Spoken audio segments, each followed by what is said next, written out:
नमस्कार, मैं हूं विकास भदौरिया और आप देख रहे हैं न्यूज हेडक्वार्टर। अगले आधे घंटे में हम आपको देश दुनिया की तमाम महत्वपूर्ण खबरें 1 मिनट के भीतर दिखाएंगे। तो चलिए खबरों के सिलसिले की शुरुआत करते हैं और पहली खबर आपके सामने रख देते हैं।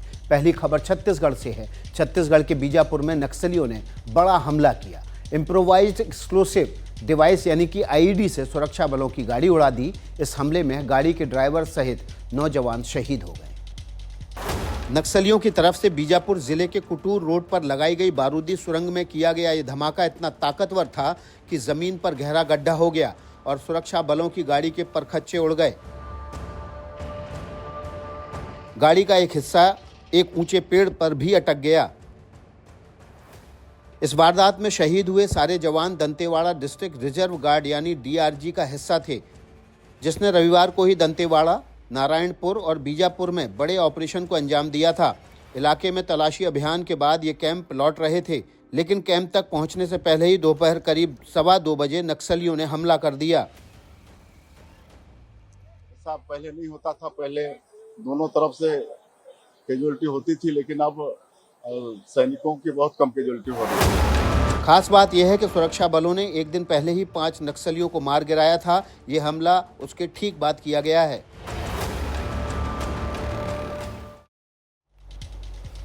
क्या दुनिया पर एक बार फिर से कोरोना जैसी महामारी का खतरा मंडरा रहा है? ये सवाल इसलिए क्योंकि चीन से निकला ह्यूमन मेंटान्यूरो वायरस यानी HMPV दूसरे देशों में फैल रहा है और भारत में भी इसके एक के बाद एक मामले सामने आ चुके हैं। बेंगलुरु में 2 और अहमदाबाद में एक बच्ची के HMPV संक्रमित होने की जानकारी सामने आई है। स्वास्थ्य मंत्रालय ने बताया है कि सांस से जुड़ी बीमारियों की निगरानी के लिए Indian council of medical research यानी ICMR की तरफ से चलाई जा रही मुहिम के चलते इन मामलों का पता चला है। चीन से फैले कोरोना की तरह HMPV भी संक्रमित व्यक्ति से ही फैलता है। कोरोना की तरह यह भी सांस की नली को इम्पैक्ट करता है। कोरोना की तरह यह भी सभी उम्र के लोगों को संक्रमित करता है। बच्चों और कमजोर इम्यूनिटी वाले लोगों के इसके चपेट में आने का खतरा ज्यादा रहता है। वायरस है, ये थोड़ा ज़्यादा सीरियस रूप ले सकता है, जिसके कारण कई दफ़ा एडमिशन की ज़रूरत भी पड़ सकती है। इसकी चपेट में आने वालों को बुखार, नाक बंद होने और सांस फूलने जैसी मुश्किलों का सामना करना पड़ सकता है। हालांकि स्वास्थ्य मंत्रालय का कहना है कि घबराने की जरूरत नहीं है। दिल्ली समेत कई राज्यों में वायरस को लेकर एडवाइजरी जारी कर दी गई है। तो दिल्ली विधानसभा चुनाव की बात कर लेते हैं। पहले कांग्रेस ने महिलाओं के लिए एक बड़ा वायदा किया है, उसकी बात करते हैं। पार्टी ने कहा कि अगर दिल्ली में उसकी सरकार बनी तो महिलाओं को हर महीने 2500 रुपए दिए जाएंगे। कांग्रेस ने कहा है कि वो इसके लिए दिल्ली में प्यारी दीदी योजना शुरू करेगी। इस योजना के कर्नाटक की तरह दिल्ली की महिलाओं को भी 2500 रुपए प्रतिमाह की सम्मान राशि दी जाएगी। कर्नाटक के उप मुख्यमंत्री DK शिव कुमार ने कहा कि सत्ता मिली तो पहली कैबिनेट मीटिंग में इस योजना को मंजूरी दी जाएगी। I have come here to launch this प्यारी दीदी होगी योजना। I am confident that Congress government will come in Delhi. We are going to implement on the first day of the cabinet. बता दें कि इससे पहले आम आदमी पार्टी ने चुनाव जीतने पर महिला सम्मान योजना के तहत हर महिला को 2100 रुपए देने का वायदा किया था। पार्टी इसके लिए वोटर्स का रजिस्ट्रेशन कर रही है। हालांकि बीजेपी का दावा है कि कांग्रेस और आम आदमी पार्टी ऐसे वायदे कर रहे हैं जो कभी पूरे नहीं होंगे। चुनाव आयोग जल्द ही दिल्ली में विधानसभा चुनाव की तारीखों का ऐलान कर सकता है। इससे पहले चुनाव आयोग ने दिल्ली के लिए फाइनल वोटर लिस्ट जारी कर दी है। इस लिस्ट के हिसाब से दिल्ली में कुल 1,55,24,858 वोटर हैं। लेकिन इस बीच दिल्ली में सरकार चला रही आम आदमी पार्टी ने दिल्ली में वोट घोटाले का आरोप दोहराकर मामला गरमा दिया है। बहुत बड़े स्तर पर वोटर लिस्ट को मैनिपुलेट करने का नई दिल्ली विधानसभा में स्कैम चल रहा है, घोटाला चल रहा है। आतिशी ने आरोप लगाया कि दिल्ली में गलत तरीके से वोट काटने की साजिश चल रही है। बीजेपी ने 10% वोट जोड़ने और 5% वोट काटने की साजिश की है। आम आदमी पार्टी का आरोप है कि दिल्ली में वोटर्स के शिफ्ट होने के बारे में चुनाव आयोग को पता नहीं चला, लेकिन बीजेपी के लोगों को पता चल गया। हालांकि बीजेपी कहती रही है कि आम आदमी पार्टी को दिल्ली में हार का डर सता रहा है, इसलिए वोटर लिस्ट में छेड़छाड़ की बात कहती रही है। बहरहाल दिल्ली में अब फाइनल वोटर लिस्ट आ चुकी है और माना जा रहा है कि चुनाव आयोग जल्द ही चुनाव की तारीखों का ऐलान भी कर देगा। दिल्ली की मुख्यमंत्री आतिशी प्रेस कॉन्फ्रेंस के बीच में ही रो पड़ी। उन्होंने बीजेपी पर चुनावी जीत के लिए उनके पिता के अपमान का आरोप लगाया है। इस दौरान आतिशी की आंखें भर आईं। उन्होंने कहा कि बीजेपी के नेता चुनाव जीतने के लिए सस्ते तरीके आजमा रहे हैं। मेरे पिताजी जिंदगी भर शिक्षक रहे। वो इतने बीमार रहते हैं कि बिना सहारे के चल नहीं पाते हैं। आप चुनाव के लिए इतनी घटिया हरकत करेंगे? कैसे बुजुर्ग व्यक्ति को गालियां देने पे उतर आएंगे? आतिशी का इशारा दिल्ली की कालकाजी सीट से उन्हें चुनौती दे रहे रमेश विधुड़ी की तरफ था, क्योंकि इससे पहले विधुड़ी विवादित बयान दे चुके थे। मार्लिना ने बाप बदल दिया, पहले मार्लिना थी, अब सिंह हो गई। ये इनका चरित्र है। हालांकि विधुड़ी के बयान के बाद बीजेपी नेताओं को शब्दों की मर्यादा ना भूलने की हिदायत भी दे चुकी है और विधुड़ी के बयान से किनारा भी कर चुकी है, लेकिन मामला शांत होता दिखाई नहीं दे रहा है।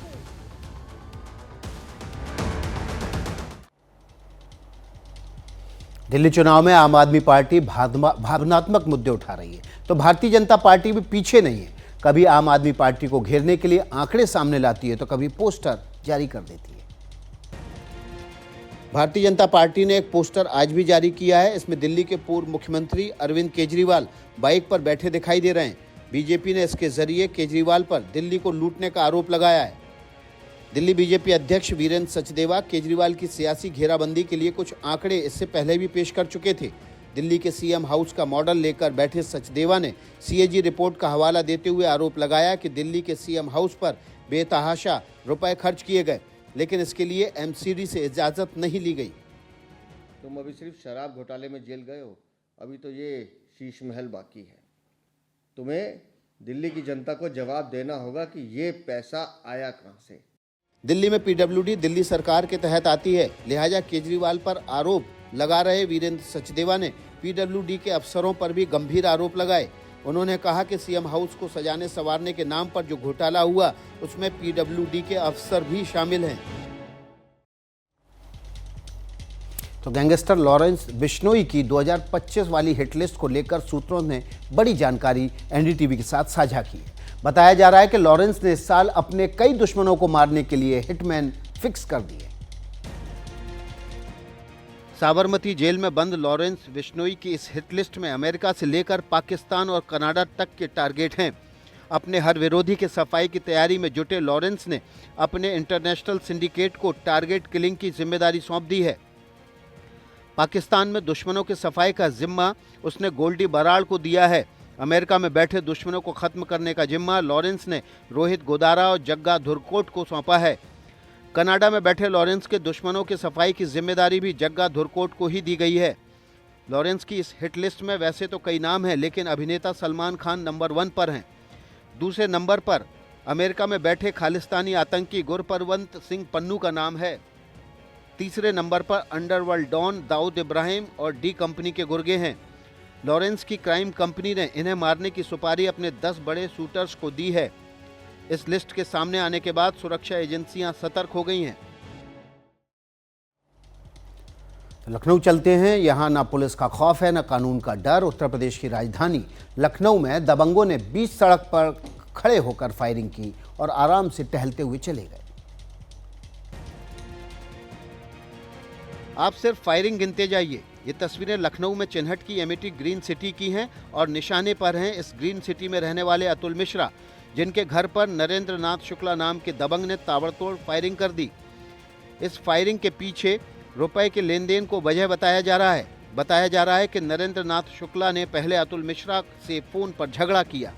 नरेंद्र का कहना था कि अतुल पर उसके 9 लाख रुपए की देनदारी है, जिसे वसूलने के लिए साथियों के साथ वो अतुल के घर पहुंच गया। अतुल के घर वालों का आरोप है कि नरेंद्र पहले घर में जबरन घुसने की कोशिश कर रहा था। जब दरवाजा नहीं खुला तो पहले गालियां दी, फिर सड़क पर खड़े होकर गोलियां चलाने लगे। अतुल मिश्रा की पत्नी प्रिया मिश्रा की शिकायत पर पुलिस ने मामला दर्ज कर लिया है। पुलिस ने मौके से कुछ खोखे भी बरामद किए हैं और हमलावरों की धरपकड़ की कोशिश की जा रही है। चलिए राजस्थान चलते हैं। यहाँ के प्रतापगढ़ की 13 साल की बच्ची सुशीला मीणा आपको याद होगी, जिसकी बॉलिंग सुर्खियां बटोर रही है। इस बार सुशीला ने एक और कमाल कर दिया है। बाएं हाथ की तेज गेंदबाज सुशीला ने इस बार राजस्थान के खेल मंत्री राज्यवर्धन सिंह राठौर को ही क्लीन बोल्ड कर दिया। खास बात यह है कि राज्यवर्धन सिंह राठौर ने सोशल मीडिया पर इसका वीडियो खुद शेयर किया। नेट पर शूट किए गए इस वीडियो में सुशीला जहीर खान स्टाइल का रनअप लेकर राज्यवर्धन सिंह राठौर को बॉल डालती है और जैसे ही राज्यवर्धन सिंह राठौर ने गेंद को खेलने के लिए बल्ला आगे बढ़ाया, वो क्लीन बोल्ड हो गए। इसका वीडियो शेयर करते हुए राज्यवर्धन सिंह राठौर ने लिखा है, बिटिया से क्लीन बोल्ड होकर हम सब जीत गए। बॉलिंग के इस वायरल वीडियो से सुर्खियों में आई प्रतापगढ़ की सुशीला मीणा की तारीफ सबसे पहले सचिन तेंदुलकर ने की थी। उन्होंने 20 दिसंबर को एक्स पर सुशीला की तारीफ की थी। इसके बाद राजस्थान क्रिकेट एसोसिएशन ने रविवार को सुशीला की पढ़ाई और क्रिकेट ट्रेनिंग का खर्चा उठाने का ऐलान करते हुए राजस्थान के खेल मंत्री की मौजूदगी में उसे गोद लिया था। उत्तर प्रदेश के चित्रकूट में एक एसयूवी ने दूसरी एसयूवी में जोरदार टक्कर मार दी। ये टक्कर भीड़ भरे बाजार में हुई। ये पूरी घटना सीसीटीवी कैमरे में कैद हो गई। ग्रे कलर की एक एसयूवी सड़क के किनारे खड़ी थी।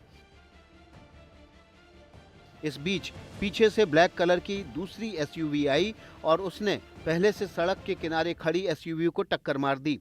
टक्कर इतनी जोरदार थी कि एक स्कूटर वाला भी चपेट में आते आते बचा। जिस गाड़ी ने टक्कर मारी उसके ड्राइवर ने गाड़ी बैक कर वहां से भागने की कोशिश की, लेकिन वहां से निकलने के चक्कर में उसने दूसरी बार भी टक्कर मार दी।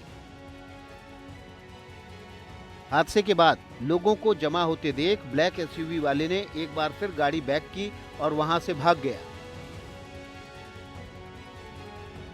जिस जगह यह हादसा हुआ वो जगह शहर कोतवाली का हिस्सा है। हैरत की बात यह है कि टक्कर मारने वाला तो मौके से भाग ही गया, जिसकी गाड़ी में टक्कर लगी फिलहाल उसकी तरफ से भी कोई रिपोर्ट दर्ज नहीं कराई गई है। चलिए पहाड़ों पर गिरती बर्फ और ठंड की बात कर लेते हैं। पहाड़ों पर बर्फ गिर रही तो मैदानों में ठिठुरन भी बढ़ती जा रही है, लेकिन इसका असर भगवान पर भी दिखाई देने लगा है। भक्त अपने आराध्य को भी गर्म कपड़े पहना रहे हैं। ठंड का मौसम है तो देहरादून के साईं मंदिर में देवी देवताओं के वस्त्र भी बदल गए। भगवान को कड़ाके की ठंड से बचाने के लिए मूर्तियों को शॉल और स्वेटर पहनाए जा रहे हैं। पुजारियों का कहना है कि भगवान पूरे वर्ष इस तरह के मौसम में आराम से रहें, उन्हें किसी तरह की तकलीफ ना हो, इसके लिए उन्हें वस्त्र पहनाने में मौसम का खास ध्यान रखा जाता है। कुछ महीने पहले जब गर्मी पड़ रही थी तो भगवान को हल्के वस्त्र पहनाए गए थे, लेकिन कड़ाके की सर्दियां शुरू हुई तो भगवान के कपड़े भी बदल दिए गए। सर्दी बढ़ने के बाद से बाजार में भी देवी देवताओं के लिए ऊनी कपड़ों की मांग बढ़ गई है। दुकानदार भी लोगों की डिमांड पूरी करने के लिए दुकानों में भगवान के ऊनी वस्त्र बेच रहे हैं। ये कपड़े मूर्तियों के हिसाब से ही डिजाइन किए गए हैं। देवताओं को गर्म कपड़े पहनाना जितना भक्तों की धार्मिक आस्था से जुड़ा है, उससे ज्यादा भावनाओं से जुड़ा मसला है।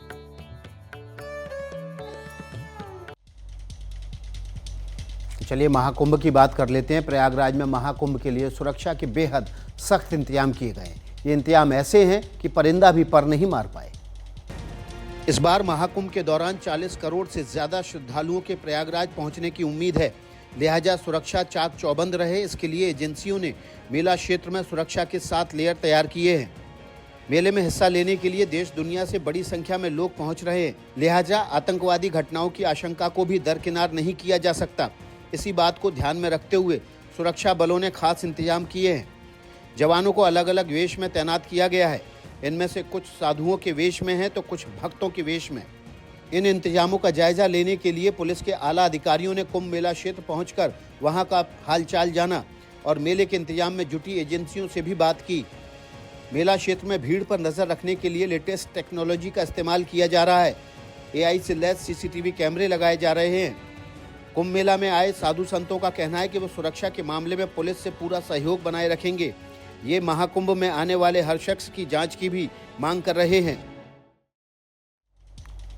प्रयागराज में 13 जनवरी से शुरू होने वाले महाकुंभ में हिस्सा लेने के लिए देश विदेश से बड़ी संख्या में लोग प्रयागराज पहुंचने की तैयारी कर रहे हैं, लेकिन साइबर अपराधी उन्हें ठगने के लिए जाल बिछाकर बैठ गए।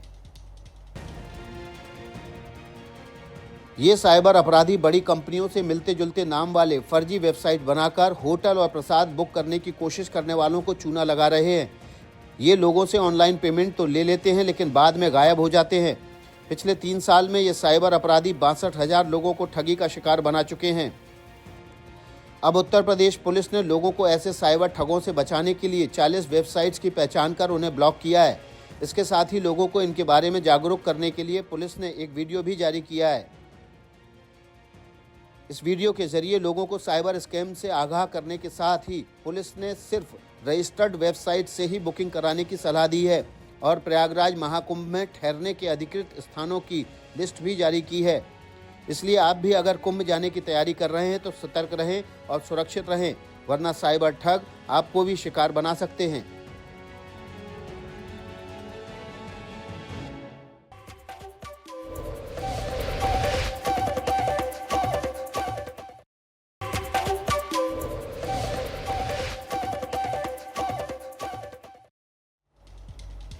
ब्रेक के बाद न्यूज हेडक्वार्टर में आपका स्वागत है। खबरों के सिलसिले को आगे बढ़ा लेते हैं और कुछ अंतर्राष्ट्रीय खबरों का रुख कर लेते हैं। अमेरिका में बर्फीले तूफान के कहर से कांप रहा है।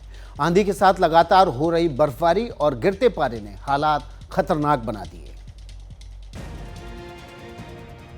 अमेरिका ने पिछले 10 साल में इतनी जोरदार बर्फबारी नहीं देखी। हालात का अंदाजा इसी से लगाइए कि कंसास और मिसौरी की सड़कों पर ट्रैफिक ठप होने लगा। मौसम विभाग का कहना है कि आने वाले दिनों में ये बर्फबारी मध्य अमेरिका से पूर्व की तरफ बढ़ेगी। साउथ नेब्रास्का और इंडियाना में लगभग सारे मेन रोड बर्फ से ढक गए। नेशनल गार्ड इन रास्तों में फंसे लोगों को सुरक्षित निकालने में लगे रहे। इस बर्फीले तूफान का असर हवाई जहाज की उड़ानों पर भी पड़ा। मौसम विभाग की तरफ से पहले ही पूरे देश के लिए एडवाइजरी जारी की जा चुकी थी। इसके बाद Kentucky, Virginia, West Virginia, Kansas और मिसौरी जैसे राज्यों में इमरजेंसी का ऐलान कर दिया गया था। मौसम विभाग का कहना है कि बर्फीले तूफान के चलते कई इलाकों में पारा लुढ़ककर -18 डिग्री तक पहुंच सकता है।